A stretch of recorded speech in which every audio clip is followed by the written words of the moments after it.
नमस्कार साथियों, आशा करता हूं कि आप स्वस्थ होंगे और खुशहाल भी होंगे।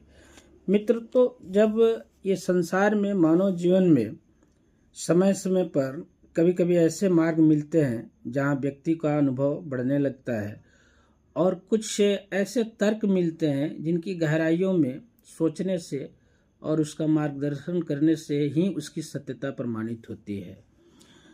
कालिदास एक ऐसे व्यक्ति थे जिन्हें महामूर्ख कालिदास कहा जाता था कि जिस पेड़ पे बैठते थे, जिस डाली पे बैठते थे, उसी डाली को काटते थे। लेकिन कालांतर में जब कालिदास की शादी विदोत्मा से हुई और विदोत्मा को महसूस हुआ कि कालिदास सही में मूर्ख है, तो उन्होंने कुछ कालिदास को प्रेरित करने के लिए कुछ कठोर शब्द भी बोले ताकि कालिदास ज्ञान प्राप्ति करे। और कालिदास को यह अनुभव हो गया और ज्ञान प्राप्ति के मार्ग में वो निकल पड़े। कहा जाता है कि कालिदास ज्ञान प्राप्ति के मार्ग में जब निकले तो महाकाली की कठोर तपस्या की उन्होंने, और महाकाली की तपस्या के बल पर उन्हें ज्ञान की प्राप्ति हुई।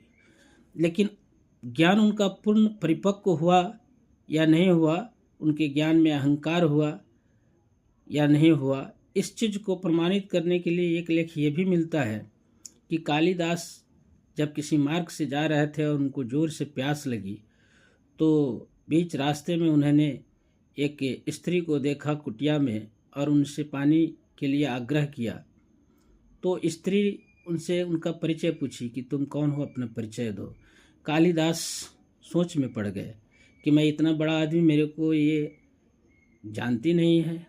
उनको थोड़ा सा अहंकार हो गया, तो उनके अहंकार को तोड़ने के लिए वह स्त्री उनका परिचय पूछी। तो कालिदास ने कहा कि मैं मेहमान हूँ। स्त्री बोली कि आप मेहमान नहीं हो सकते हो, दुनिया में दो ही मेहमान हैं, एक धन और एक यौवन, धन और जवानी, जो इनको जाते देर नहीं लगती है। फिर कालिदास ने कहा कि मैं सहनशील हूँ। वो बोले कि नहीं, आप सहनशील भी नहीं हो सकते हो। सहनशील तो संसार में दो ही है, एक धरती माता जो अच्छे बुरे सबका पालन करती है, और दूसरा पेड़ है कि वो फल भी देता है, उस पर पत्थर भी मारो तो भी फल देता है। फिर कालिदास बोले कि नहीं, मैं हठी हूँ। वो बोले कि नहीं, आप हठी भी नहीं हो। हठी तो नख और बाल यही दोनों होते हैं कि कितना भी काटो ये बढ़ते रहते हैं। फिर कालिदास बोले कि नहीं, मैं मूर्ख हूँ। वो स्त्री बोली कि आप मूर्ख भी नहीं हो सकते। मूर्ख दो ही हो सकते हैं, एक राजा और दूसरा दरबारी।